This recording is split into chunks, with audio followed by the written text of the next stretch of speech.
आज एकादशी भी है। सातित्व को भंग करने वाले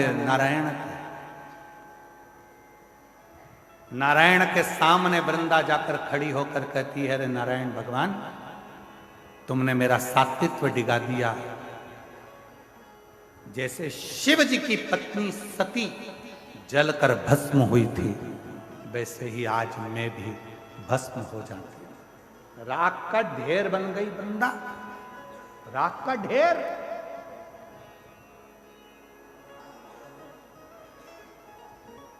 क्यों? दुनिया के लोग कहते हैं भगवान शंकर भस्म धारण करते हैं। उनके भस्म को देखकर एक बार भगवान नारायण ने भी मुस्कुरा दिए थे और कह दिए थे, इस भस्म में ऐसा क्या है। 2 बार भगवान नारायण भगवान की लीला पर मुस्कुराए थे और दोनों बार भगवान नारायण को उस लीला का दर्शन करना पड़ा।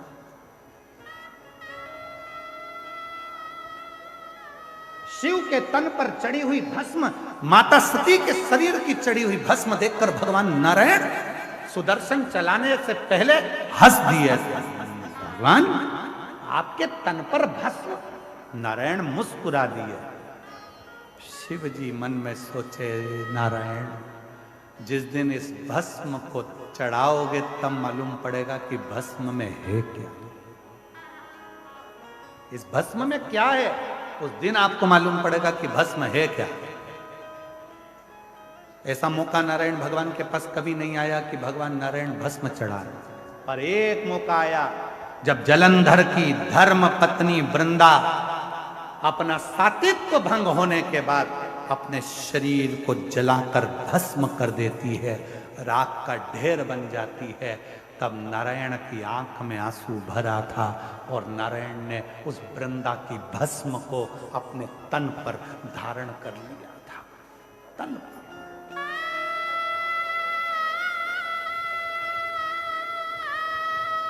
तन पर भस्म चढ़ी है। लोग कहते हैं भगवान शंकर के तन पर भस्म थी। शिव महापुराण, स्कंद पुराण, कुर्म पुराण कहती है कि भगवान नारायण के तन पर भी भस्म थी। शिव ने सती की भस्म धारण करी थी और भगवान नारायण ने वृंदा की भस्म धारण करी थी। और जो सती माता भस्म के रूप में प्रकट हुई, उससे बेलपत्री का वृक्ष उत्पन्न हुआ। और जो वृंदा भस्म के रूप में प्रकट हुई नारायण के स्पर्श से, वो तुलसी का पौधा के रूप में प्रकट हुआ। भस्म साधारण, तन पर शिव के भस्म है। लोग कहते हैं केवल क्या देवादिदेव महादेव 33 कोटि देवता में केवल एक शंकर ऐसे हैं जो भस्म लगाते हैं। शंकर ऐसे हैं जिनको भस्म चढ़ती है। भगवान नारायण ने भी अपने तन पर भस्म धारण करी थी। बस अंतर इतना है, शिव सती की भस्म लगाए थे और नारायण वृंदा की भस्म लगाए थे। वृंदा की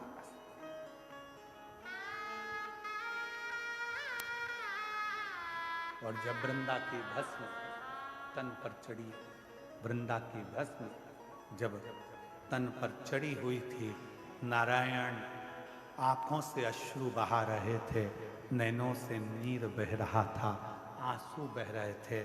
तब किसी ने सूचना करी भोलेनाथ के पास में, नाथ, विश्वनाथ, नाथ, सोमनाथ, नाथ, केदारनाथ, नाथ, अमरनाथ, नाथ, नाथ, नाथ कहते हुए जब शिव को पुकारा, शंकर भगवान के नेत्र खुले। क्या हुआ? अभी तो मैंने जलंधर को समाप्त किया और जलंधर को समाप्त कर कर मैं साधना में लीन हुआ और तुम मुझे पुकार रहे हो। क्या हुआ? नाथ, नाथ, वृंदा जलकर भस्म हुआ। भस्म? हाँ। शिव कहते हैं वो भस्म कहां है? कहा वो तो नारायण ने धारण कर ली। नारायण? भगवान कहते हैं उस स्वरूप का दर्शन मुझे करना है। उस स्वरूप का दर्शन मुझे करना है जिस स्वरूप में नारायण ने अपने तन पर भस्म चढ़ाई। दौड़े भगवान देव अधिदेव महादेव ने जाकर जैसे ही नारायण के शरीर पर वृंदा की भस्म दिख रही थी। शिव मुस्कुराकर कहते हैं, नारायण आपकी आंख में अश्रु है, ये वृंदा की भस्म मेरे तन पर है।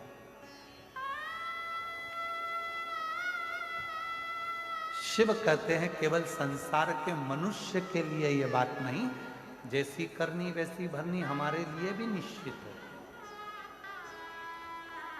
एक दिन मैंने भस्म धारण करी थी, आपके चेहरे पर मुस्कुराहट थी। आज आपने भस्म धारण करी है। नाथ, मेरे तन से लगी हुई भस्म सती की बेल वृक्ष बन जाती है और तुम्हारे तन से लगी हुई भस्म नारायण और वृंदा की तुलसी का पौधा बन जाती है। ये जगत के पूजन, जगत के पूजन।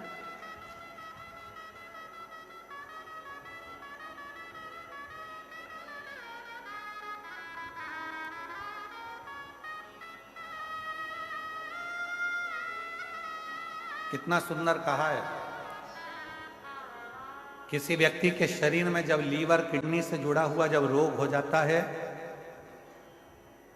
किडनी काम करना बंद कर देती है, डायलिसिस चालू हो जाता है, लीवर काम करना बंद कर देता है, तब अलोनी गोबरी की भस्म, अलोनी गोबरी जानते हो, पहले भी कथा में बताया, गाय ने गोबर करा, देसी गाय ने जैसी गोबर करा, सूख गया, उसका कंडा हो गया। सूखने के बाद उस गोबरी को जलाया, जलाकर जो भस्म बनी कपड़े से छाना, छानने के बाद वो भस्म जब हाथ में लेकर भगवान नारायण का हरिहर का नाम लेकर, ये कथा हम पहले बात चुके हैं हरिहर कथा में, हरिहर भगवान का नाम लेकर जब शिव जी के शिवलिंग पर वो भस्म का त्रिकुंड लगता है और उस भस्म को लाकर सुबह सुबह मुख में रखा जाता है तो उससे लीवर और किडनी जैसे रोग भी समाप्त होने लगते हैं। उसमें एक अमृत तत्व उत्पन्न होता है। मंत्र आता है? नहीं आता। तब करते हो? नहीं। साधना? नहीं। क्या करते हो? एक लोटा जल, सारी समस्या। इससे भगवान प्रसन्न हो जाएंगे? बिल्कुल। कड़प शंकर भगवान का ऐसा भक्त जो जंगल में रहता था, शिवलिंग को देखकर, एक महाराज जी को पूजन करता देखकर उसके पास में लोटा नहीं था जल चढ़ाने को, मुंह में पानी भर कर आता था, पिचकारी छोड़ कर जाता था।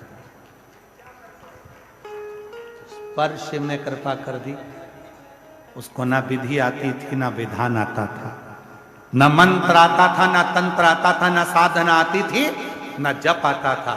उसको तो केवल एक काम, मुंह में पानी भरा, पत्तियों को तोड़ा, शिव को चढ़ाया, जल समर्पित प्राप्त हो गया।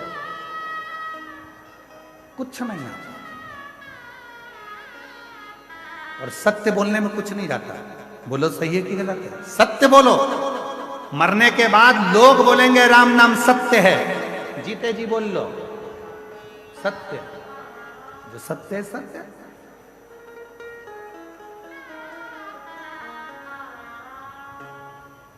एक छोटा सा बच्चा भी अगर सत्य बोलता है ना तो लोग उसे दबाने का प्रयास करते हैं। एक अर्थी निकल कर गई, थोड़ी दिन बाद बच्चे को याद आ गया दिवाली का दिन था और दीपावली के दिन छोटा सा बच्चा चिल्लाने लगा, राम नाम सत्य है, राम नाम सत्य है। मम्मी ने मोगरी से धो दिया, घूम मारा, पागल हो गया, मूर्ख है, क्या बोल रहा है ये? राम नाम सत्य है, राम नाम सत्य है। तो बच्चे को सिखा दो राम नाम सत्य, सिखाओ। सत्य है और वो सत्य रहेगा, उससे कोई छुपा नहीं सकता। शिव सत्य है, शिव सुंदर है। जैसे अभी सतुआ बाबा जी ने अपने व्याख्यान में कहा कि बेलपत्री के 3 पत्ते हैं, सत्य, प्रेम, करुणा। ये 3 पत्र हैं।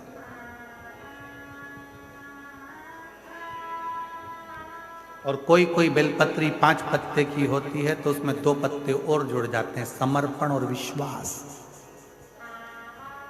उसमें 5 पत्ते की बेलपत्र में 2 पत्र और जुड़ते हैं, समर्पण और विश्वास।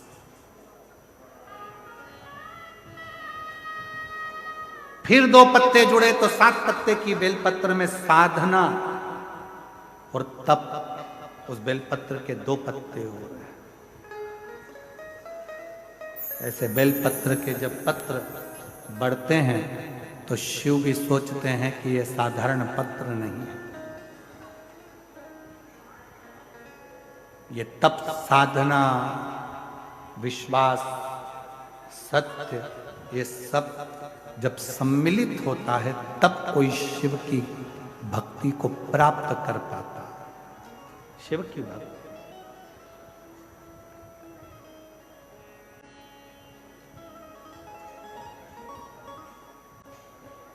कल एक माता जी ने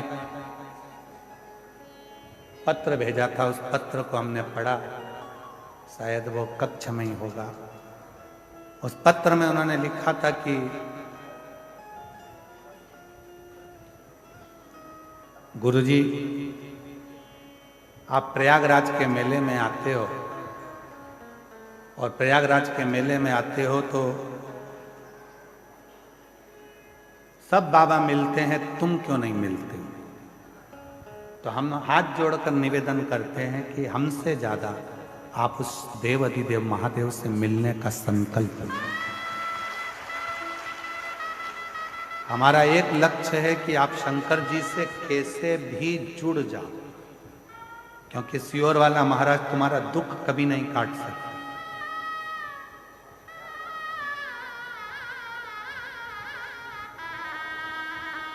सियोर वाला महाराज कभी तुम्हारा दुख नहीं काट सकता। दुख काटेगा तुम्हारा देव अधिदेव महादेव, दुख काटेगा तुम्हारा विश्वास, दुख काटेगा तुम्हारा शिव, और दुख काटेगा तुम्हारा किया गया कर्म।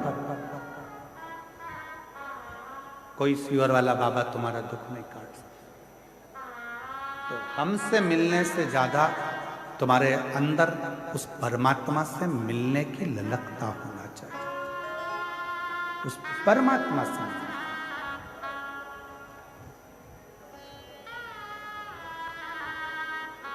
उस पर आश्रित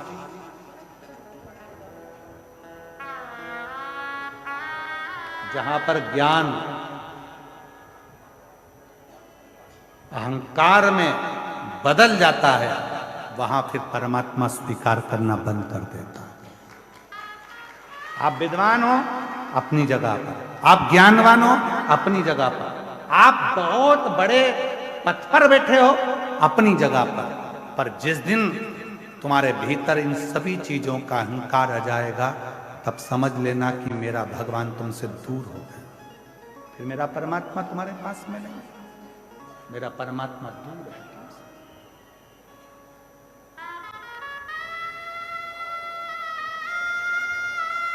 और आज प्रयागराज की भूमि पर एक बात कहना चाहेंगे सभी शिव भक्तों को जो देश विदेश में कथा को सुन रहे हैं, आस्था चैनल के माध्यम से, सोशल मीडिया के माध्यम से। माघ मेले की यह पवित्र धरा से 5 दिवसीय शिव महापुराण को जो सुन रहे हैं, उनसे एक निवेदन करना चाहेंगे, कभी कभी यदि हाथ में पानी का लोटा भी ना हो, एक लोटा जल भी ना हो, तब अपने हाथ की अंजलि को फैलाकर हृदय का जल भरकर भक्ति से अगर हाथ को भी ऐसा कर दोगे तो भी वो जल को स्वीकार कर लेगा।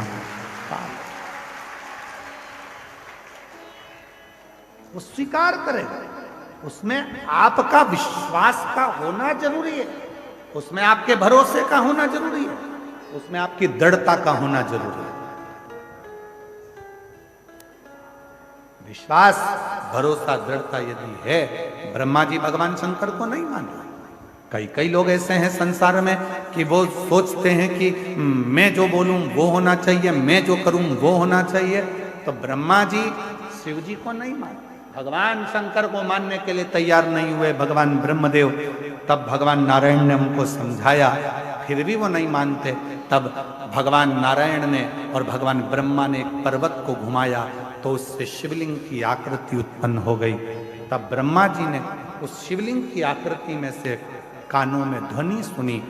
शिव जी बोले, ब्रह्मदेव मैं ही शंकर हूँ, सृष्टि का निर्माण भी मैं ही करता हूँ, संहार भी मैं ही करता हूँ और संचालन भी मैं ही करता हूँ, कोई दूसरा नहीं।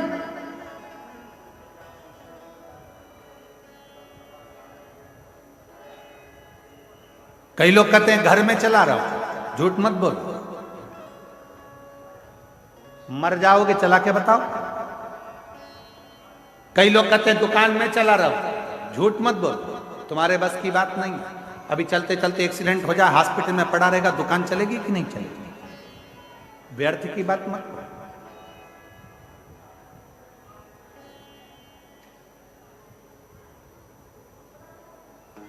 ये झूठ है।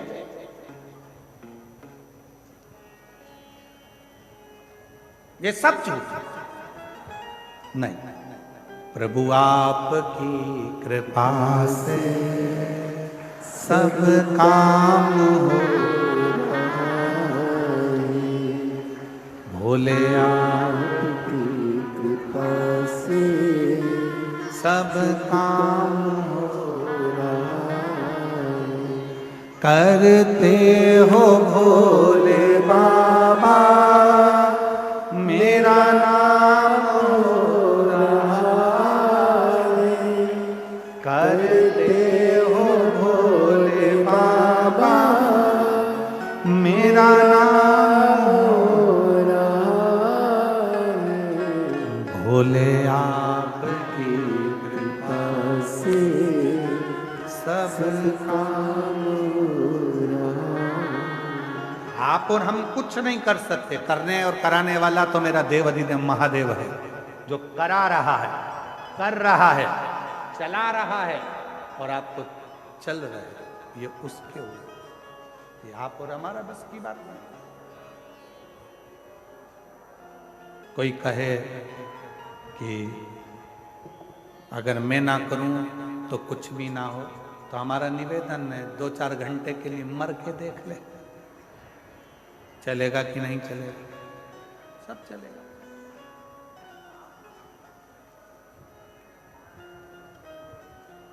मर के देख ले।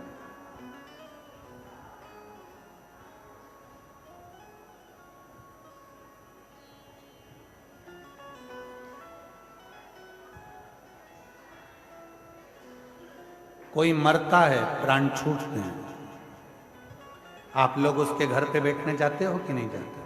जम के तो बोलो, जाते। क्यों जाते हो? कि उसके घर पर जाएंगे, थोड़ी देर बैठकर राम नाम, कृष्ण नाम, शिव नाम गाएंगे तो जो जीवात्मा गई है उसको मुक्ति मिले, उसको मोक्ष मिले। कितने लोग हैं जो मरने वाले के घर पर बैठकर भगवान का भजन करते हैं? कोई ना करता। पक्के झूठेले हो, कोई नहीं करता। वहां जाते से ही बैठते हो, सिर पे पल्लू वल्लू डाल के चुपचाप, वो भी मुसद्दी लाल जैसे बैठे रहे, तुम भी बैठे रहो चुपचाप। फिर पूछोगे क्या हो गया था, फिर वो सुनाएंगी रात को अच्छे थे, मक्का की 4 रोटी खाई, 3 कटोरी कड़ी निपटाई, बहुत जोर थे।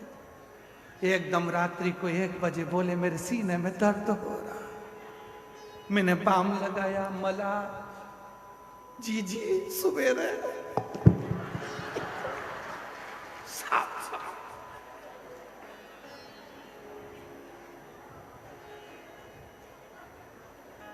अब तुम्हें बताया, तुम गई, तुम्हारे बाद फिर कोई दूसरी आ गई, क्या हो गया था?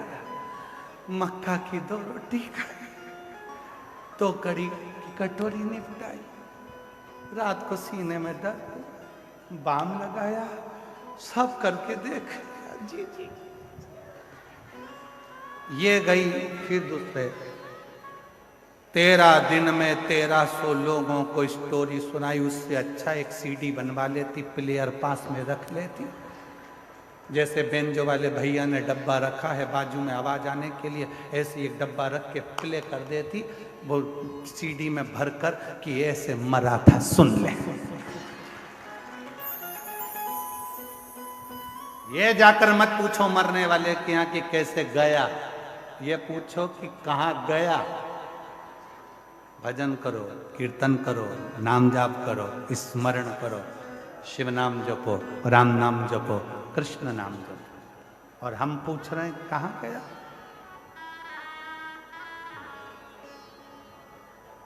यही गलती है हमारी। हम मंदिर में जाकर क्या करते हैं? हम मंदिर में जाकर करते क्या? एक लोटा जल हम चढ़ा रहे हैं। और पहले भी कथा में कहा तुम्हारा पूरा एक लोटा जल शंकर जी को चढ़ना चाहिए, क्योंकि दुनिया के कई लोग कहते हैं कि हम जल चढ़ा रहे हैं, इतने दिन हो गए जल चढ़ाते, इतने दिन हो गए जल चढ़ाते, इतने दिन हो गए जल चढ़ाते, शंकर जी हमारी नहीं सुन रहा है, शिव जी हमारी नहीं सुन रहा है, पड़ोसी की सुन ली, तुम्हारी क्यों नहीं सुनी? उसका कारण यह है कि तुम्हारा एक लोटा जल शंकर जी को नहीं चढ़ रहा है, तुम्हारी दृष्टि में अभी भी भेद है। इसलिए आप लोगों से कहा था कि ये शिवलिंग, ये जलाधारी, ये जल बहने का स्थान, जिस पे शिवलिंग रखा है वो पार्वती जी का हस्त कमल है। जहां से पानी बहता है वहां राइट में गणेश जी, लेफ्ट में कार्तिकेय जी, बीच में अशोक सुंदरी। शिवलिंग के ऊपर जो बूंद बूंद पानी टपक रहा है वह शंकर जी की 5 लड़कियां, जया, विषहरा, शामली बारी, दौतली। शिव जी का पूरा परिवार जब एक ही जगह पर है तो तुम्हें जल कहां चढ़ाना चाहिए? शंकर के शिवलिंग पर। अब तुम जल चढ़ाने जाते हो तो वहां पर भी जाकर विचार करते हो कि जल लेकर पोची लोटा भर के शंकर जी को चढ़ा दिया, फिर पास में गणेश जी बैठे थे उनको चढ़ा दिया, पार्वती जी बैठी थी उनको चढ़ा दिया, नंदी बैठा था उनको चढ़ा दिया, फिर कार्तिकेय बैठे थे उनको चढ़ा दिया। अब सियोर वाला बाबा बोला कि एक लोटा जल सारी समस्या का हल। ईमानदारी से बोलो शंकर को पूरा एक लोटा चढ़ाइए कब?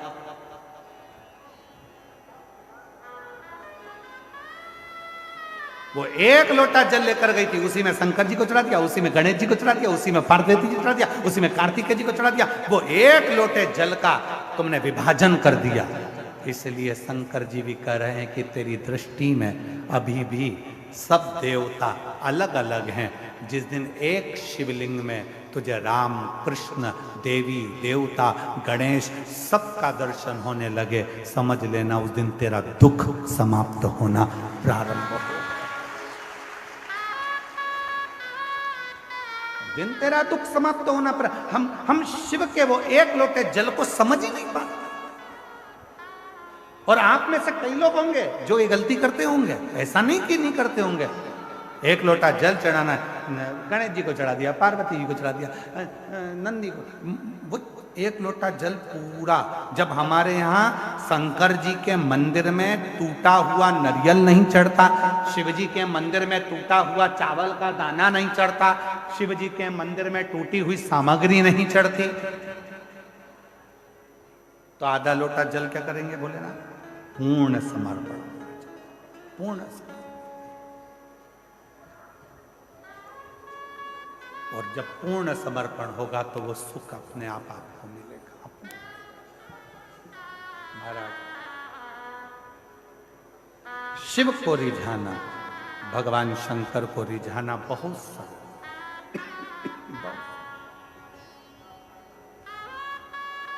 शिव को रिझाने में देरी नहीं होती। शंकर को जैसे ही जल चढ़ाया वैसे ही भोलेनाथ प्रसन्न होना प्रारंभ कर देते।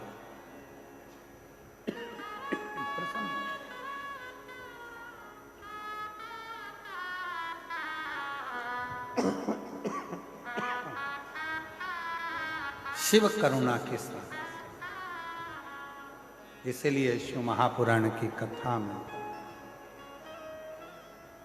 भगवान शंकर की पवित्र चरित्र में वर्णन होता है। शिव को रिझाने का तरीका बिल्कुल सहज है।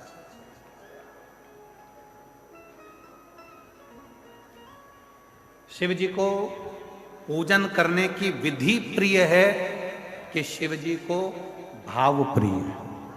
जम के बोलो जरा, सबकी आवाज आना चाहिए। भाव प्रिय। विधि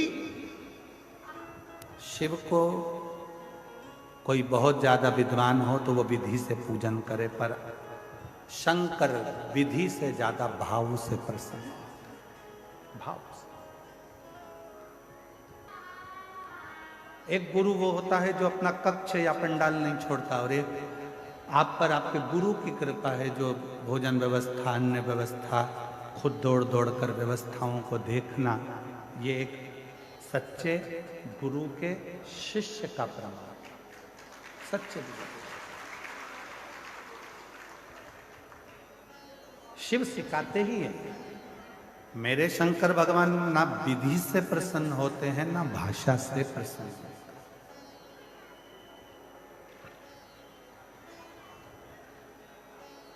कौन सी विधि हमारे पास में हो कि हम भगवान शंकर को प्रसन्न करें?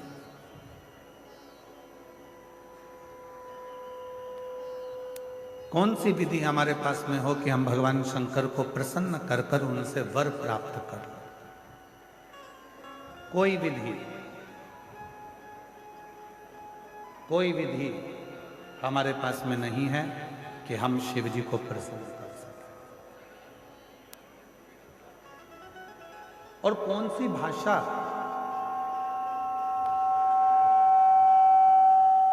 हम कौन सी भाषा बोलें जिससे हमारे देव अधिदेव महादेव प्रसन्न हो जाए? कौन सी भाषा?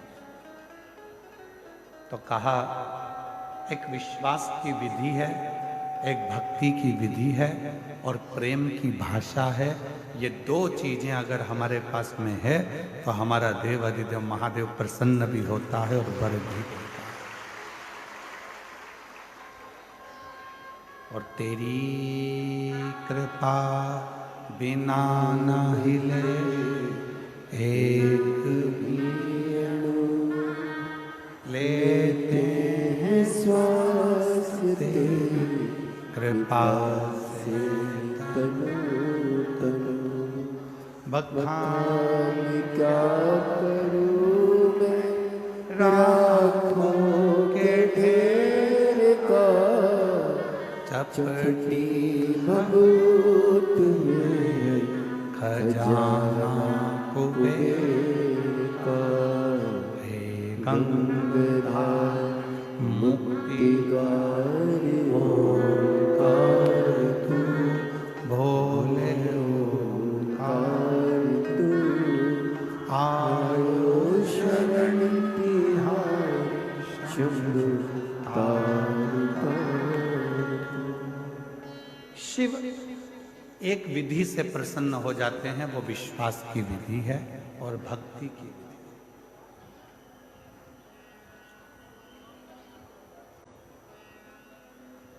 कितना सुंदर एक प्रसंग शिव महापुराण में आता है।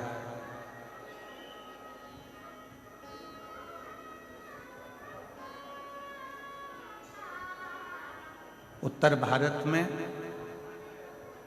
एक मनोहरा नाम का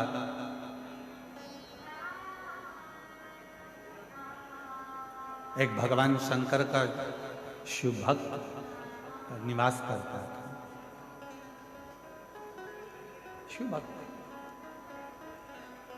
और भगवान शंकर का वो परम भक्त, भगवान शिव का वो परम भक्त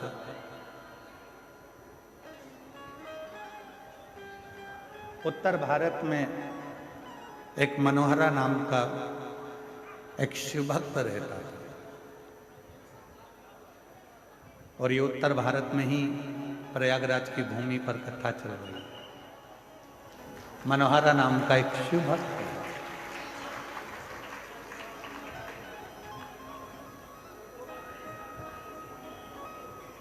सुतार का काम करता था। सुतारी जानते हो आप लोग? जम के तो बोलो। सुतार मतलब लकड़ी का कुर्सी, टेबल, कुछ ना कुछ जो लकड़ी का काम होता है वो करता। उसका एक नियम था। एक मट्टी का उसके पास में घड़ा था। उस घड़े से गंगा जी का जल रोज भरता था और रोज शिव जी को चढ़ाता था। सारी समस्या का हल एक लोटा जल। रोज भरता, रोज शिव पूजा, प्रतिदिन।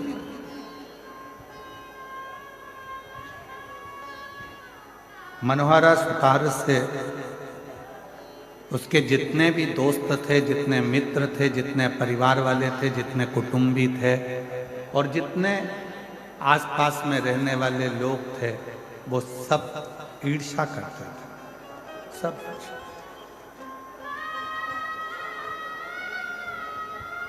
वो कहते हैं ना, घमंडी को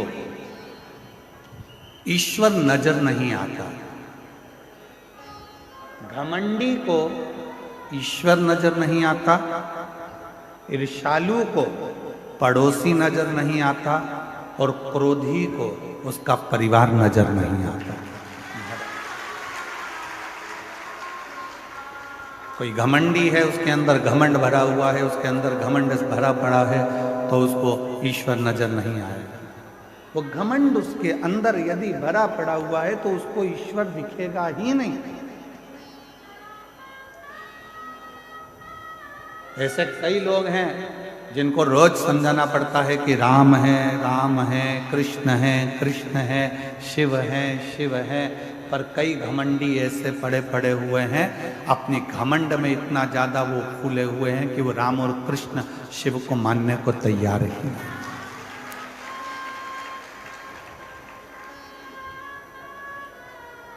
घमंडी को ईश्वर नहीं दिखता, ईर्ष्यालु को पड़ोसी नहीं दिखता। ईर्ष्या करने वाला कोई व्यक्ति है तो उसके पड़ोस में अगर कोई रह रहा है तो वो दिन रात ईर्ष्या करता रहेगा। उसको ये नहीं दिखेगा कि तेरे दुख की घड़ी में वो पड़ोसी आकर खड़ा हो जाता है, पर ईर्ष्या भरी।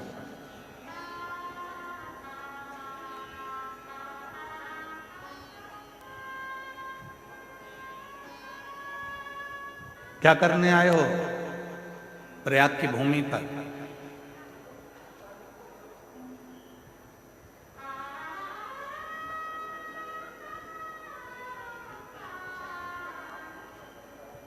क्या करने पहुंचे हो इस संगम के तट पर?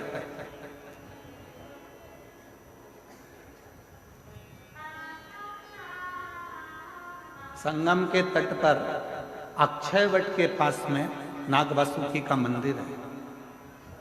आप लोग तो प्रयाग के हो, कौन कौन गया है जरा हाथ उठाओ, जरा रखिए। प्रणाम आपको, जो आप होकर आए हो लोटा भर जल चढ़ाकर।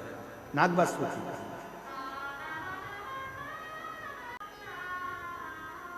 संगम के तट पर अक्षय वट के पास में नाग वासुकी का मंदिर है। आप लोग तो प्रयाग के हो, कौन कौन गया है जरा हाथ उठाओ, जरा रखिए। प्रणाम आपको, जो आप होकर आए हो लोटा भर जल चढ़ाकर। नाग वासुकी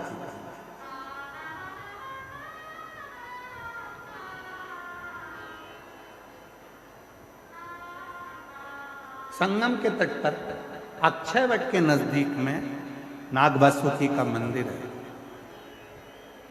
क्या करने के लिए हम आपसे पूछ रहे हैं? वैसे कि वैसे ही इंद्र ने नाग वासुकी से पूछा था, जो भगवान शंकर के गले में सर्प है वासुकी नाग, उससे पूछा था कि तुम त्रिवेणी के संगम पर क्यों आए? जो इंद्र ने पूछा था, जो गरुण ने पूछा था, जो वरुण ने पूछा था, जो देवताओं ने पूछा था, आज वो प्रश्न हम भी आपसे पूछते हैं कि तुम संगम के तट पर क्या करने के लिए?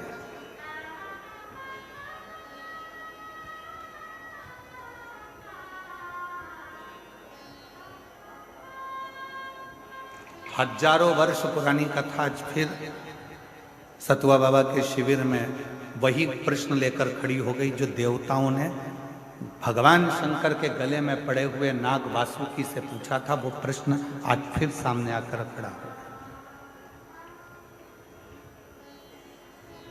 देवताओं ने नाग वासुकी से पूछा कि तू त्रिवेणी के संगम पर क्या करने आया?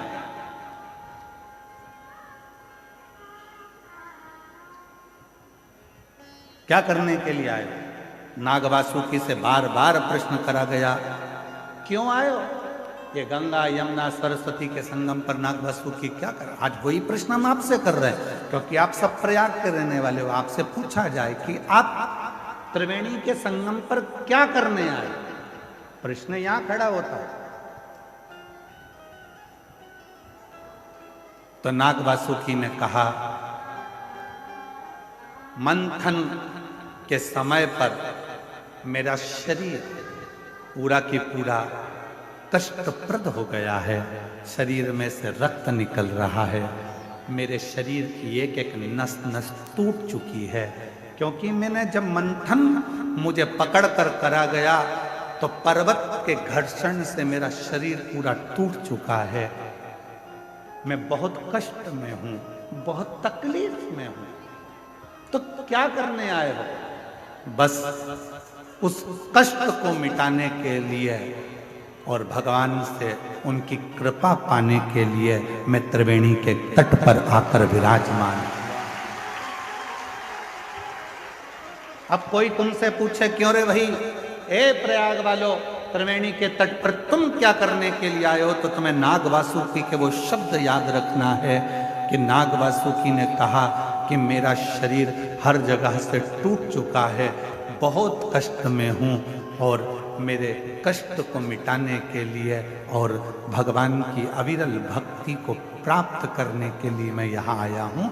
वही शब्द तुम्हारे होना चाहिए। त्रिवेणी के तट पर क्यों आए?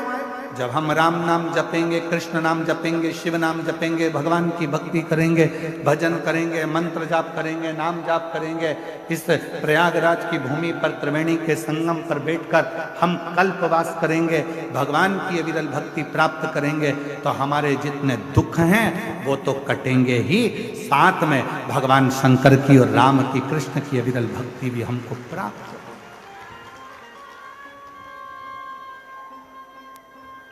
हम क्या करने के लिए?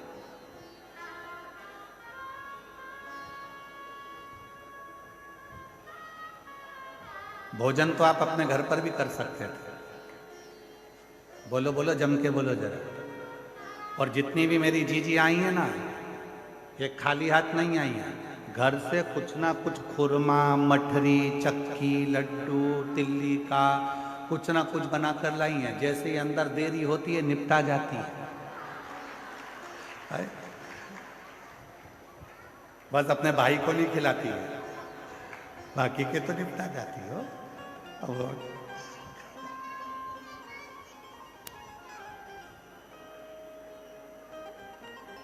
आप भोजन करने, मतलब ये पक्का हो गया कि आप भोजन करने के लिए नहीं है, अपने साथ है।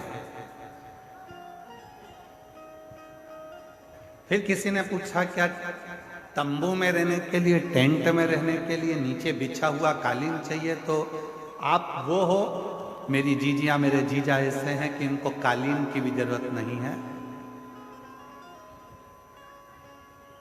जिस टैंक से मल साफ होता है उस टैंक पर भी लोग चढ़ चढ़ के बैठे हुए हैं, मतलब आपको आसन से भी मतलब नहीं।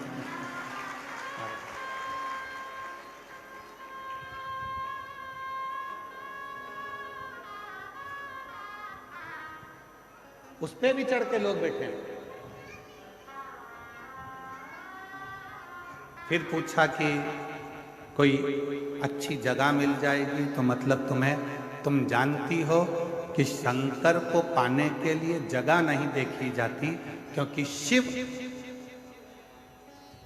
शमशान में भी निवास करता है और शिव हर कण कण में निवास करता है। तो स्थान की मूलता, कोई तुमसे कह दे,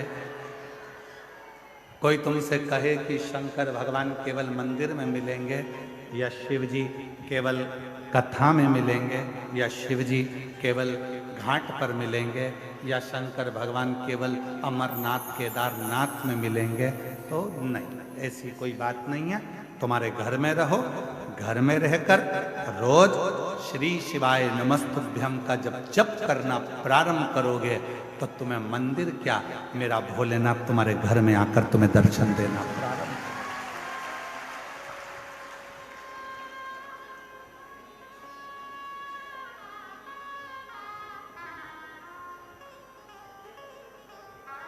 हमारे शैलेंद्र जी एक लाइन गुनगुनाते हैं कि मन को बना ले मन में शिवालय। संग चलेगा वो तेरे डमरू।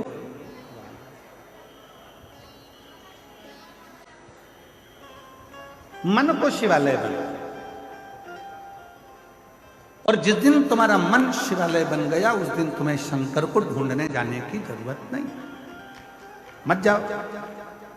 मनोहरा की कथा करिए। उत्तर भारत की भूमि पर शंकर भगवान का एक भक्त मनोहरा ऐसा रहता था। शिव महापुराण की कथा कहती है कि वो मनोहरा सुतार का काम करता था, लकड़ी का काम करता था। उसके पास में एक मट्टी का केवल कलश था, लोटा था, पात्र था, जिससे वो शंकर को रोज गंगा का जल समर्पित करता था। प्रतिदिन रोज गंगा का जल रोज समर्पित करता था प्रतिदिन। एक दिन धर्म पत्नी चिढ़ गई। होता है ऐसा, पति अच्छा रहता है तो पत्नी थोड़ी सी क्रोधी रहती है, और पत्नी अगर अच्छी है तो पति थोड़ा क्रोधी रहता है। भगवान जब भी जोड़ी बनाता है ना तो बड़ा सोच समझ कर बनाता है। देख लो, तुमको यहीं से मतलब नहीं है, तुम तो त्रेता युग से चालू हो जाओ। राम जी के साथ जोड़ी बनी लक्ष्मण जी, भरत जी के साथ जोड़ी बनी शत्रुघ्न जी। ठीक है, जम के तो बोलो। दोनों की जोड़ी बनाई कि राम जी के साथ में जोड़ी बनाकर रखना है, राम लक्ष्मण की, भरत शत्रुघ्न जी की। और नहीं तो राम जी के साथ में राम जी सरल थे तो भरत जी की जोड़ी बन जाती, दोनों एक जैसे हो जाते, सरल सरल। पर नहीं, एक नम्रता वाले के साथ में एक क्रोधी का होना जरूरी है। राम जी के साथ लक्ष्मण का होना जरूरी है, और भरत जी के साथ शत्रुघ्न जी का होना जरूरी, बहुत जरूरी।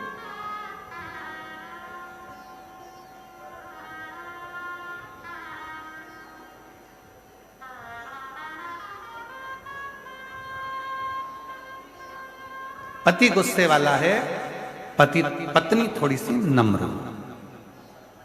पत्नी गुस्से वाली है तो पति थोड़ा सा नम्र। वैसे तो पति बेचारा नम्र रहता ही है, ऐसा नहीं है कि नहीं रहता। कर्पूर गौरम करुणावतारम संसार सारम बुझ गए। वैसे तो उसमें नम्रता रहती है। तुम 25 प्रश्न करती हो, उस 25 प्रश्न में से 5 प्रश्न का उत्तर देता है, इससे ज्यादा नम्रता और क्या हो सकती है? तुम खुद विचार करो। केवल 5 प्रश्न का उत्तर देता हो, इससे ज्यादा देता ही नहीं। कितनी बार तुम पूछती हो कैसी लग रही हूं? बोलता ही नहीं, बोलूंगा झगड़ा होगा, इसलिए बोलता ही नहीं बेचारा। अपनी तेल कंगा करता रहता है। फिर आ गई सच के सिर पे जूड़ा मुड़ा बांध के, कैसी लग रही है? वो कंगा कर रहा था, कंगा से मूछे सेट कर रहा था। फिर आ गई, अब की और सिर पे पल्लू डाल के पूछ रही कैसी लग रही हो? कैसी? फिर बोला ऐसी लग रही जैसे हरी घास में भैंस चल रही है। अब बोला तो घर डोला। अब बोला ही तो वो कुछ प्रश्न का उत्तर देता, वो देता ही नहीं। उसकी सरलता बहुत सहज होता है।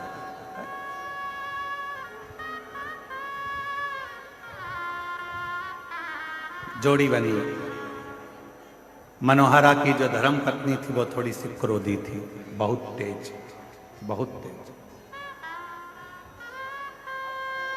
वो कुछ तो भगवान की भी कृपा होती है, जो भगवान के भक्त होते हैं उनकी धर्म पत्नियां थोड़ी तेज होती है।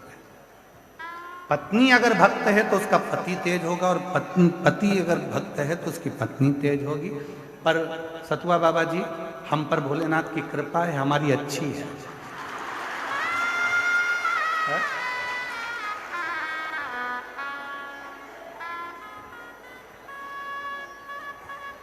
अगर वो थोड़ी गड़बड़ होती तो हम तुम्हारे आश्रम में नहीं आ पाते। पक्का है। तो ऐसा होता है। और कोई कोई परिवार ऐसा होता है जितने मेरे कल्पवास कर रहे हैं इस माघ के मेले में, जितने मेरे कल्पवासी हैं उनकी धर्म पत्नी भी अच्छी है, पति भी अच्छा है, दोनों मिलकर साथ में कल्पवास कर रहे हैं, भगवत भजन।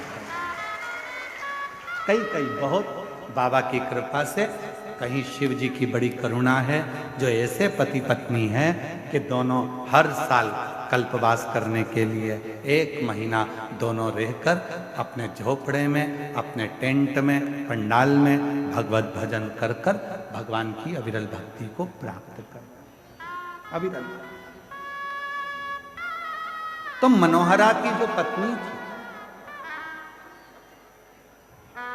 मनोहरा की जो पत्नी थी,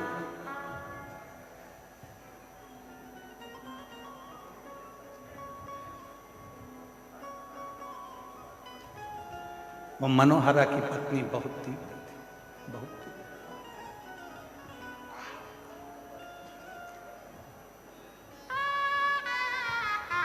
बहुत उठाया उसने अब की बार पानी का जो घड़ा था, जिस घड़े में वो गंगा जल लेकर शिव जी के मंदिर जाता था, शंकर जी को जल चढ़ाता था, उस घड़े को मनोहरा की पत्नी ने आज तोड़ दिया।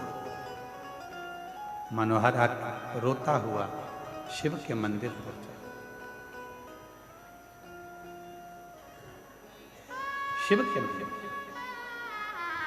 शंकर भगवान के मंदिर में पहुंचकर हाथ जोड़कर कहने लगा कि आज मेरे पास में ना लोटा है, कलश है और ना गंगा का जल है, कुछ भी। और इतनी मेरी सामर्थ्यता नहीं है कि मेरे पास में अलग से मैं कलश को खरीद सकूं या फिर बर्तन ले सकूं जिस बर्तन में मैं गंगा का जल तुम्हारे लिए ला सकूं। रो रहा, आंखों से नीर बह रहा था, अश्रु बह रहा।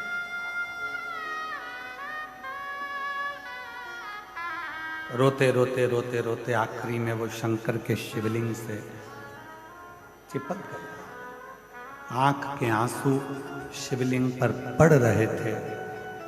मनोहरा रो रहा था। जाने लगा रोते रोते शंकर भगवान उस शिवलिंग में से प्रकट होकर मनोहरा का हाथ पकड़कर खींच लिया। हाथ पकड़कर खींचा मनोहरा का, और बाबा भोलेनाथ से मनोहरा ने कहा कि रोज गंगा का जल लेकर आया, पर इतने सालों में कभी तू प्रसन्न नहीं हुआ, प्रकट नहीं हुआ, आज कैसे प्रकट हो गया?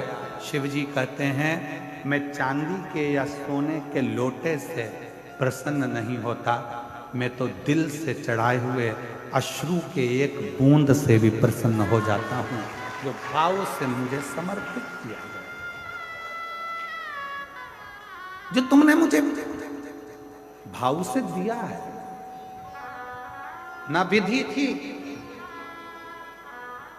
उस मनोहरा सुतार के पास में, ना विधि थी उस मनोहरा सुतार के पास में, ना भाषा थी उस मनोहरा सुतार के पास में, ना कोई नियम था उस मनोहरा सुतार के पास में, तो केवल एक लोटा जल, इसके सिवाय कुछ भी नहीं। नानी बाई का मायरा सुना है आप लोगों ने? जम के तो बोलो। नानी बाई के मायरे में नानी बाई का जो नरसिंह जी, जो नानी बाई के जो पिताजी थे नरसिंह मेहता जी, नरसिंह मेहता जी के बड़े भाई थे मदन मेहता जी। मदन मेहता जी की धर्म पत्नी थी दुरत गोरी। दुरत गोरी इतनी तेज थी कि अपने देवर को, नरसिंह मेहता को, और नरसिंह मेहता की धर्म पत्नी माणी गोरी दोनों को गालियां देती थी, अपशब्द करती थी, ताने देती थी, आड़ा टेढ़ा करती थी, अपशब्द करती थी। पर भाई मदन मेहता जी अपने भाई से बड़ा प्रेम करते थे, नरसिंह मेहता जी से बहुत स्नेह।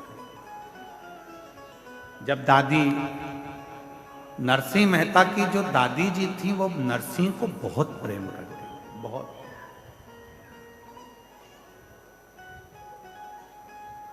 तो माणिक गोरी दादी को स्नेह करती थी, प्रणाम करती थी, पर दूरत गोरी कभी दादी को प्रणाम नहीं करती।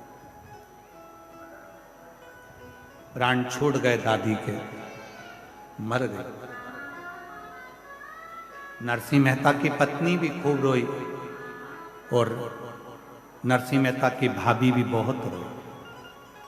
पर नरसिंह मेहता की पत्नी जी को समझ में नहीं आया कि मेरी जेठानी दिन रात गाली देती थी दादी सास को, और दादी सास मरने के बाद ये गले चिपक चिपक कर रो रही है, सिर पे इतना लंबा लंबा पल्लू डाल के रो रही है।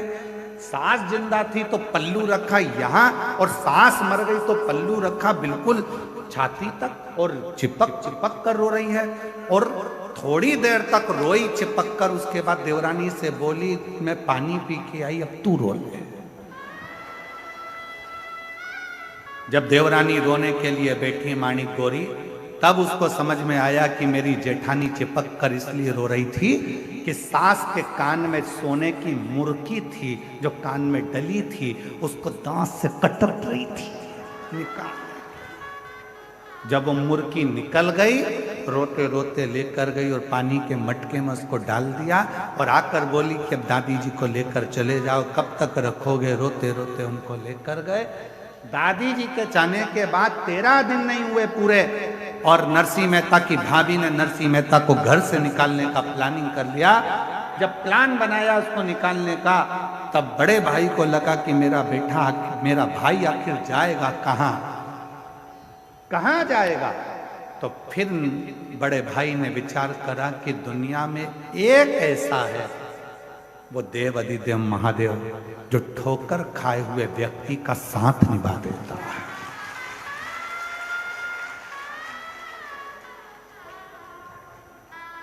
दरबार में भोले बाबा के दुख दर्द मिटाए जाते, दरबार में भोले बाबा के दुख दर्द मिटाए जाते, दुनिया के सताए लोग यहाँ, दुनिया के सताए लोग सीने से लगाए जाते हैं, सीने से लगाए।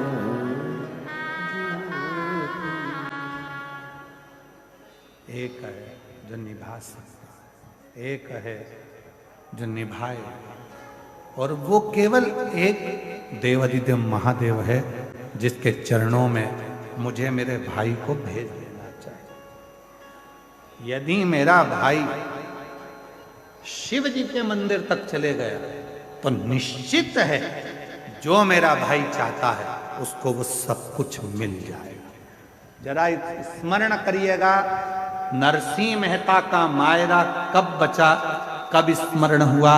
हजारों सालों का स्मरण कर कर देखिए कि वो नरसिंह मेहता के लिए बड़े भाई ने विचार कर लिया था, यदि ये शंकर के मंदिर तक पहुंच गया तो इसको शिव जी संभाल लेंगे। और हम भी तो वही शिव पुराण में कहते हैं, आप यदि शंकर के मंदिर में पहुंच गए, एक लोटा जल चढ़ाना प्रारंभ कर दिया तो शिव जी तुम्हें संभाल, शंकर जी तुम्हें संभाल, कोई दूसरा नहीं संभाल सकता, संभालेगा वही।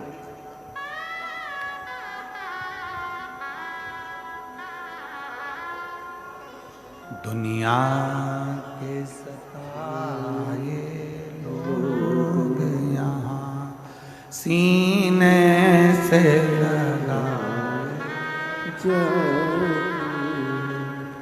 सीने से लगाए जाते, दरबार में डमरू वाले दुख दर्द मिटाए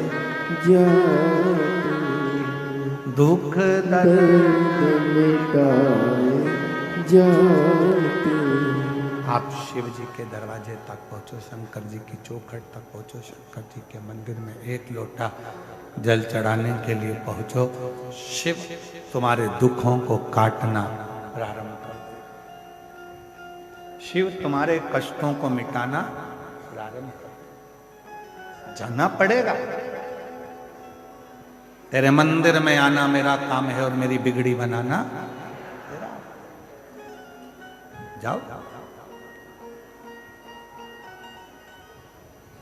नरसिंह मेहता जी शिव जी के मंदिर में पहुंच गए। रोते रोते पूरी रात नरसिंह मेहता जी ने निकाल दी। शंकर भगवान ने हाथ पकड़ा नरसिंह मेहता जी का और उनसे पूछा, तुझे क्या चाहिए? मैं जिस सांवरिया का भजन करता हूं, सांवरिया का दर्शन करा दो। भारत की भूमि क्या पूरे विश्व की धरा पर केवल एक नरसिंह मेहता ऐसे संत थे जो जीते जी गौलोक धाम जाकर भगवान कृष्ण और राधा जी का दर्शन करे थे। गौलोक धाम में जहां पर भगवान की रास लीला का दर्शन हो रहा था, नरसिंह जी को ले जाकर वहां खड़ा कर दिया। नरसिंह जी को ले जाकर खड़ा करा, रास चल रहा था। सांवरिया से भगवान कृष्ण का ध्यान गया नरसिंह जी की ओर। सांवरिया जी दौड़ कर गए नरसिंह जी के पास में। हमारे यहां तो लोग मर जाते हैं तब आते हैं, तू तो जीते जी आ गया रे, तुझे लेकर कौन आया? नरसिंह जी बोले, वो शंकर जी लाए थे। इतने में सांवरिया सेठ ने बोला, अगर शंकर जी लेकर आए हैं फिर तो तू कहीं पर भी पहुंच सकता है, तेरा दुखड़ा कोई पर भी जाकर कहे, बाबा पूर्ण तरह से तेरे दुखड़े को मिटा सकता। किसी की सामर्थ्यता नहीं है, वो मिटाएगा, दुख काटेगा तो वो शिव काटेगा, कोई दुख नहीं काट सकता। ब्रह्मा ब्रह्मलोक में है, भगवान विष्णु वैकुंठ लोक में है।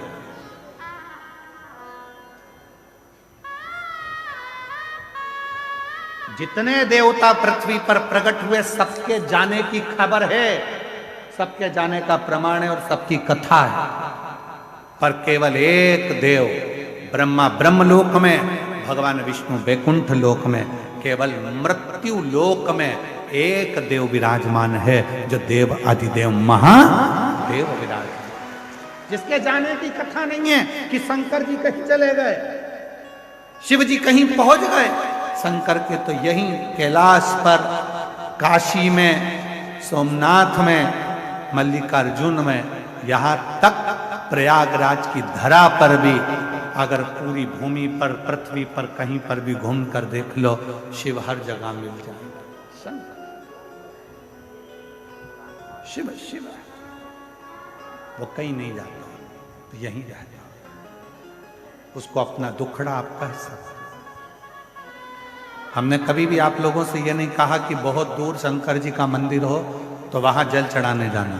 हमने हमेशा आपसे कहा कि आपके घर के पास में जो शंकर जी का मंदिर है, वहां एक लोटा जल चढ़ाना प्रारंभ करो। क्यों?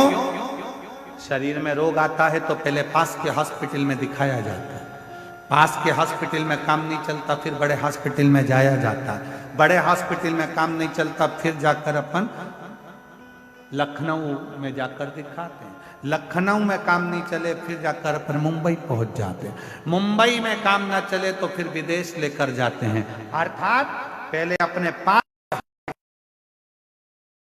में इलाज करवाइए, दूर इलाज के लिए बाद में जाइए। पर दुनिया के लोग पहले दिन से विचार कर लेते हैं, अब की बार मुझे केदारनाथ जाना है, अब की बार मुझे अमरनाथ जाना है, अब की बार मुझे कैलाश पर्वत का दर्शन करने, परिक्रमा करने जाना है। हमारा निवेदन है, जो लड़के, जो लड़कियां, जो बेटे, जो बेटियां, जो नवयुवक बेटा बेटी कहते हैं मैं अमरनाथ जाऊंगा, अमरनाथ जाऊंगा, अमरनाथ जाऊंगा, पहले उनकी माँ से, माँ को पूछना चाहिए अपने बेटे से, अपनी बेटी से, तो पास के मंदिर जाता है, पहले पास के मंदिर जा, और जब पड़ोस के मंदिर में तेरा दिल लग जाए शंकर को एक लोटा जल चढ़ाने में, तब समझना कि अमरनाथ बाबा का दर्शन करने जाएगा तो वो तुझे गले से लगा लेगा, वो तुझे अपने हृदय से लगा लेगा। मालूम पड़ा हमारे यहाँ जो बड़े बड़े डॉक्टर होते हैं, बड़े बड़े हॉस्पिटल में बैठते हैं, वो छोटी वाली फाइल को देखते हैं। लाओ दिखाओ, पहले तुमने डॉक्टर को दिखाया? हाँ साहब, हमारे गांव के डॉक्टर को दिखाया था। फाइल दिखाओ। लो साहब ये फाइल, ठीक है। और किसी को दिखाया? हाँ साहब हम प्रयागराज गए थे, वहां दिखाया। प्रयागराज की फाइल दिखाओ, ये साहब। फिर हम काशी गए थे, काशी की फाइल दिखाई। फिर हम मथुरा गए थे, मथुरा की फाइल दिखाई। उसी तरह जब तुम अमरनाथ, केदारनाथ, कहीं उच्च बहुत ऊपर जाकर अगर भगवान का दर्शन करोगे तो वो भगवान भी कहेगा ला जरा फाइल दिखा, कहाँ कहाँ होकर आया है, कहाँ के शिवलिंग पर जल चढ़ाया है, मैं भी तो जानू। तू मेरे करीब में आया, आ मेरे पास नजदीक आ। वो बुझाएगा, वो स्वीकार करेगा। टूट गए जैसे उस मनोहरा भगत का, मनोहरा सुतार का घड़ा टूट गया था, आंसू से शिव को प्रसन्न कर लिया था। शिव पुराण कहती है, भगवान शंकर की कथा कहती है, शिव तत्व कहता है, शंकर की कथा कहती है।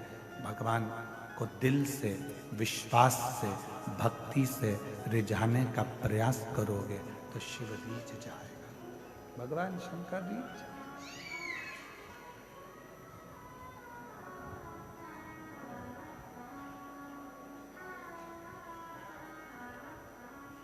कुछ नहीं है हमारे पास। क्या है तुम्हारा? शरीर भी तो तुम्हारा खुद का नहीं है, माता पिता ने दिया। धन कहते हो तुम्हारा है तो वो भी तुम्हारा को किसी ना किसी ने दिया है। कुछ भी तुम्हारा नहीं है, केवल एक ये आत्मा जो परमात्मा ने खुद ने दी है। इसलिए शिव जी कहते हैं कि मुझे ये वस्तुओं से रिझाने का प्रयास मत करना, मुझे अगर रिझाना तो तेरे मन से। जिस दिन तू मुझे अपने हृदय से एक लोटा जल चढ़ाएगा, दिल मुझ में लगा लेगा, समझ लेना उस दिन मैं तेरा हो गया और तू मेरा हो गया। जितने तेरे दुख हैं, जितनी तेरी तकलीफ है, जितने तेरे कष्ट हैं, जितनी तेरी बीमारी है, जितने तेरे तकलीफें हैं, वो सब मेरी होगी, तेरा कुछ भी नहीं। फिर किसी ने कहा पानी में इतना दम होता है क्या कि एक लोटा जल, पानी में इतना दम होता है क्या कि जल चढ़ाया और जल चढ़ाते से ही शिव जी हमारे दुख काटना प्रारंभ कर देते हैं। पानी में कितना दम होता है। संकल्प करते समय तुम्हारे हाथ में कुछ हो ना हो, चावल नहीं होगा चलेगा, फूल नहीं होगा चलेगा, पर संकल्प करते समय तुम्हारे हाथ में जल का होना जरूरी है। हर हर संकल्प करते समय तुम्हारे हाथ में जल का होना जरूरी है। कन्या दान करते समय तुम्हारे हाथ में कुछ भी ना हो, सोने की रकम, चांदी की रकम कुछ भी ना हो चलेगा, पर तुम्हारे हाथ में जल का होना, जब वो जल डाला जाता है तब कन्यादान माना जाता है, जल का होना जरूरी है। उसी तरह जब पिंड किया जाता है, तर्पण किया जाता है, तिलांजलि दी जाती है, उसमें जल का होना जरूरी है। उसी तरह जैसे पितरों को रिझाने के लिए जल, प्रकृति को रिझाने के लिए जल, उसी तरह शिव महापुराण की कथा कहती है अपने दुख को मिटाने के लिए भी एक लोटा जल का होना बहुत जरूरी है। एक लोटे जल का होना बहुत जरूरी। वो जल हमारे जीवन का कल बदल देता है। कोई जल्दी बनता है, कोई लेट बनता है, शिव को जल चढ़ाने वाला एक दिन सेठ जरूर बनेगा। आपको लगता है कि आप लोग कथा सुनने के लिए, हमको नहीं लगता। हमको तो लगता है कि हमारा भोले बाबा तुम्हारी झोली में जरूर कुछ देने वाला होगा, इसलिए तुमको कथा के पंडाल में लाकर बिठा दिया। बिठाता ही नहीं, बुलाता ही नहीं। जिसको नहीं बुलाना होता है मेरे भोले बाबा को, तो इस पुल से उस पुल, उस पुल से उस पुल, उस पुल से उस पुल घुमाता रहता है और 4 बजे कथा पूरी हो जाती है, तब वो आकर बैठता। क्यों? कथा थी, हो गई, हो गई। महाराज जी, बाबा जी, आज कोई कह रहे थे, कोई पुलिस वाले भैया कहने लगे पूरा मेला विराम की ओर जा रहा है, पर प्रशासन को समझ में नहीं आ रहा है कि मेला वापस भरा कैसे गया, ये वापस कैसे भराने लगा। चारों तरफ जिस रोड पर जाओ उस रोड पर शिव भक्त चारों तरफ नजर आ रहा, हर तरफ भक्ति है, विश्वास है। और जितने रोड पर बैठे हैं, रोड के किनारे बैठे हैं, दूसरे पंडालों में बैठे हैं, जहां जहां बैठकर आप शिव महापुराण की कथा को श्रवण कर रहे हैं, भले आपको सियोर वाला महाराज दिखे ना दिखे, उससे कोई मतलब मत रखो, आपको तो भोलेनाथ दिखना चाहिए। जहां बैठकर कथा सुन रहे हो, अगर दिल से कथा सुनने के बाद भूमि को नमन कर कर उसकी रज मस्तक चढ़ाकर हृदय से लगाकर जो प्रार्थना करोगे, मेरा शंकर भगवान आपकी झोली में देगा जरूर। ब्रह्मदेव के लिए भगवान शंकर ने आकाशवाणी की, फिर भी ब्रह्मा स्वीकार नहीं करते। तब ब्रह्मा जी भगवान शिव के शिवलिंग का शीश देखने के लिए गए।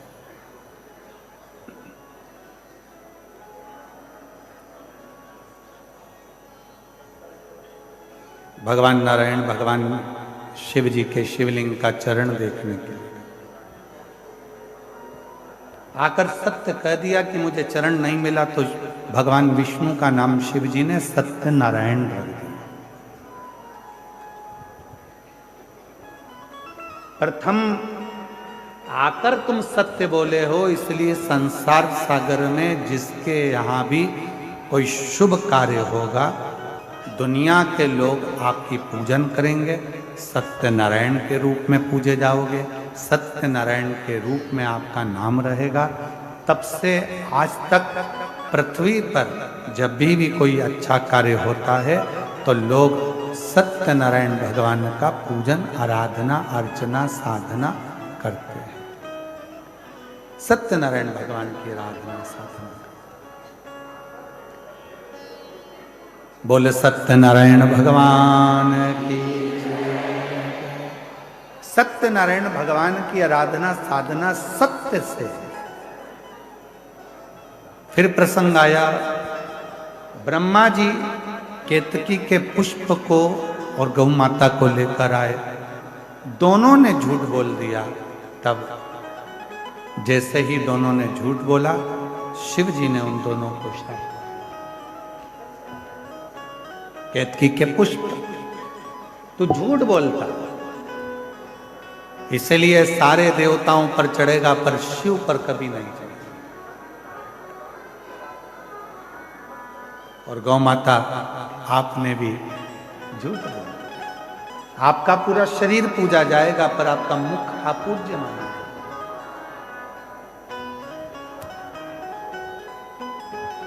शिव कथा कहती है, भगवान शंकर का चरित्र कथा है, शिव महापुराण की कथा कहती है। ब्रह्मा जी ने फिर झूठ बोला तो ब्रह्मा जी का सिर भगवान काल भैरव ने काटा। कटा हुआ शीश लुढ़का कर्मनाशा नदी प्रकट हो गई। और शिव कथा कहती है कि वो ब्रह्मा जी के कटे हुए शीश को भगवान विष्णु ने स्तुति कर कर, शिव जी से विनय कर कर, भगवान शंकर ने उसी शीश को, भगवान शिव जी ने वही शीश को पुनः वृक्ष बना दिया। बट वृक्ष के रूप में भगवान ब्रह्मा जी के कटे हुए शीश का स्वरूप उत्पन्न कर। देखिए 33 कोटि देवता में केवल एक देव अधिदेव महादेव ऐसे हैं जो प्रकृति के देव माने। प्रकृति के देवता के रूप में पूजा जाता है। जल तत्व हो, वायु तत्व हो, जितने भी स्वरूप हैं शिव के, वो प्रकृति के रूप में पूजे जाते हैं। इसलिए एक नियम बनाए, हम लोगों ने एक विचार करा है विठले सेवा समिति कुबेरेश्वर धाम सीहोर ने, कि आने वाली जो महाशिवरात्रि है 15 फरवरी को, उस दिन उस शिवरात्रि को ग्रीन शिवरात्रि के रूप में मनाएं। एक एक वृक्ष, जितने भी श्रोता भाई बहन चाहे टीवी पर सुन रहे हो, पंडाल में सुन रहे हो, शिवरात्रि के दिन 15 फरवरी के दिन एक वृक्ष अवश्य लगाएं और ग्रीन शिवरात्रि का हिस्सा बने और अपने जीवन को धन्य अवश्य। शंकर जी को जल चढ़ाते हो, वैसे उस वृक्ष में भी थोड़ा थोड़ा जल दें, जिससे आने वाले समय में जब वृक्ष लगे, बेलपत्री का पौधा जब वृक्ष के रूप में लग जाएगा, आप और हमारा तो शरीर छूट जाएगा, आप और हमारा शरीर तो चला जाएगा, पर बेलपत्री का वृक्ष यदि संसार सागर में रहेगा तो उस वृक्ष की पत्तियां टूटकर जब देव अधिदेव महादेव पर चढ़ेगी तो कम से कम ये तो रहेगा कि हम चले गए, पर वो बेलपत्री के वृक्ष की पत्ती देव अधिदेव महादेव की सेवा में रोज लगे, प्रतिदिन लगे।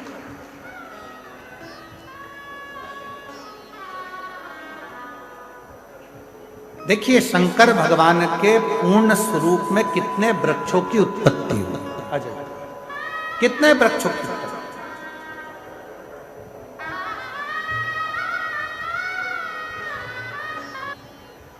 बट वृक्ष भगवान शंकर ने निर्मित किया ब्रह्मा जी के शीश से।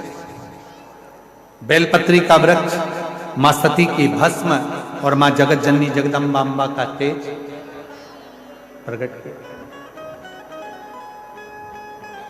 तुलसी का पौधा भगवान शंकर ने जलंधर का वध किया।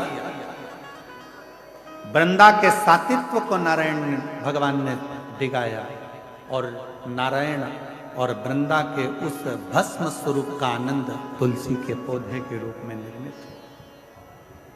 शमी का वृक्ष जब शनि महाराज जी को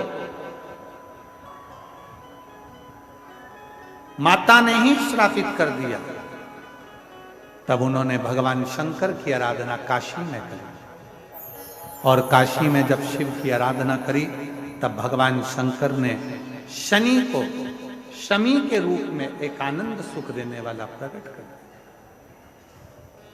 आंवले का वृक्ष जिस समय पर भगवान नारायण ने भगवान देव अधिदेव महादेव को सृष्टि का भार दिया था, और भगवान नारायण ने जब सृष्टि के भार पूर्ण अपने हाथ में लिया, तब शिव की आराधना में आंवले के वृक्ष की रोपण था। पीपल का वृक्ष स्वयं भगवान शिव का ही और शनि के आनंद नवग्रह का प्रतीक। जितने जितने वृक्ष हैं भगवान शंकर प्रकृति के देवता हैं। भगवान शिव चाहते हैं जितनी प्रकृति हरी भरी होती है, जितना जल है, जितनी वनस्पति है, ये जितनी आनंद में होती है, मेरा शिव उतना उतना प्रसन्न होता है, मेरा शंकर उतना प्रसन्न है। शिव की प्रसन्नता है प्रकृति की सुंदरता, वनस्पति की। आगे वर्णन आया भगवान शंकर के सुंदर स्वरूप का, और सुंदर स्वरूप में वर्णन किया मां सती, जो भगवान दक्ष प्रजापति जो पूर्ण रूप से ये निश्चित कर कर बैठे थे कि मेरे घर में जो सती का जन्म हुआ है वो सती में नारायण को ही ब्याह, सती का विवाह में नारायण के साथ था। पर अभी आपको कथा में कहा कि भोले आपकी कृपा से सब हम कुछ भी सोचे, पर जो शिव ने सोच कर रखा है विचार करता है। अभी आपको कथा में कहा था कि शिव महापुराण की कथा के पंडाल में आपको लगता है कि आप कथा सुनने के लिए आए हो, पर हमको नहीं लगता। हमको तो ये लगता है कि मेरे भोले बाबा आपकी गोदी में, आपकी झोली में कुछ देने वाले होंगे, इसलिए उन्होंने यहाँ पर बुलाया, वरना बुलाता ही नहीं। एक पत्र आया है बड़ा सुंदर है।